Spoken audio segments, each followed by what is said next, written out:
my reaction to last night's episode, veto competition, placement noms, David's power. Yeah, so David's fake tears made me laugh. They were hilarious. He just really had to work overtime to convince these people, and it wasn't gonna happen. It's obvious, so he obviously would have been better off just admitting to it. Nobody cares. Just say it was you. Obviously, it's suspicious when you're suddenly off the block. Side note, going to really miss Ian on the swing. Whenever they show him, I'm soaking it all in. Probably will never see Ian on the BB swing again. Danny having to name a replacement after the disruptor power was used, and she's like, I have no idea. Tyler, I don't understand this at all. You know, I know she probably initially wanted Tyler out, but didn't have the votes, so she's just covering her butt. But regardless, you're putting Tyler on the block, and he may forgive in the moment, but he won't forget, and you're gonna have him coming after you. Kevin's DR about wanting to be disrupted so he could be off the block was funny, and it's like, Kevin, you had the chance to do it. I thought it was interesting that Christmas is catching on to Danny's shadiness. Danny's definitely in trouble with her alliance because she put one of her own on the block, and I wanted her to put another one. I think it would have been better off if she put Enzo and Tyler and then one of them goes home. Enzo's not on the committee, so at least to the committee, but she has her own alliance with Enzo, so I could see where it's tricky. Ian is not a bad person to get out for her HOH. It could definitely be worse. She weakens Nicole Franzel with this move. Ian, yeah, they have the prime four or whatever, but Cody and Danny, they've talked about it. They're wary of Ian, so getting him out, you know, it's still a good move. I think with Tyler on the block, putting him on the block and then not getting him out was a not so good move, but glad we don't have to see Nicole Franzel in the cereal box anymore.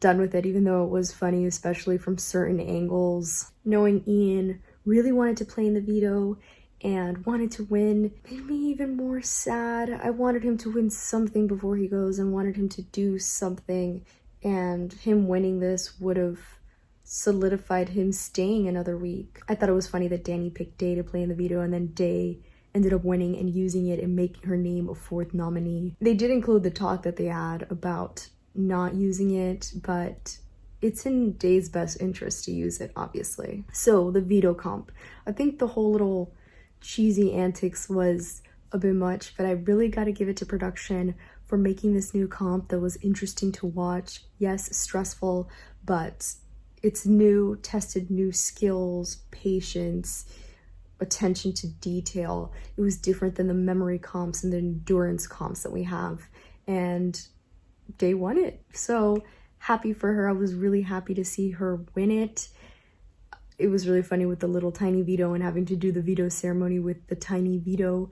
They should have given her a normal size veto so she knows what it feels like, but I get it. It's the nature of the comp. So yeah, I really liked watching this competition. It looked really hard though. It honestly looked like they were playing with a dollhouse. Day has a kid, so she has practice. Enzo was awful at it, like totally horrendous, and then his tongue and Cody making fun of it was actually really funny. I had a good laugh watching this competition. The angle also made it really funny because it was very harsh and in a very interesting spot in their face. When Day was saying let's go in the DR, I was seeing Casey. Casey was coming up in my mind. So Nicole's whole victim game, upset about not getting her way, it's not interesting for me to watch. I don't feel bad considering, if you know what happened in the feeds, she gets a really good edit, and I'm just like, she's crying about Ian being her best friend, her brother doesn't want to vote him out. Like, I don't know. I really do hope she tells him how it's gonna go beforehand so he's not totally blindsided. I'm sure he has some type of idea. He's trying, he really is, but I don't really think there's anything he can do. It's pretty much done. Whoever they had sitting next to Tyler was gonna go home. So I don't know.